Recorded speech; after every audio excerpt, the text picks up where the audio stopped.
Hello, welcome to a Kick tutorial on how to go live. First things first, if you guys just want to leave a like and comment down below for me for the algorithm, then I'd really appreciate it.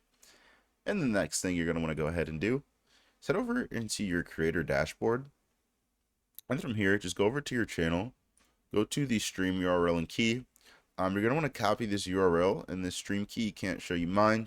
Don't want you to stream on my account. And then just go into your file, go into your settings, head over into your stream like so. And it might look a little weird because I'm recording from this instance of OBS. And then you want to change your service to custom, and then put your server in this slot, and then your stream key in this slot like so. Like bada bing, bada boom. And then once you go ahead and press go live on OBS, it'll stream to your Kick. Now there's a couple other things you can do before that. You go ahead and edit all sorts of different stuff about your live stream on this page right here. If you guys have any questions, leave them down below.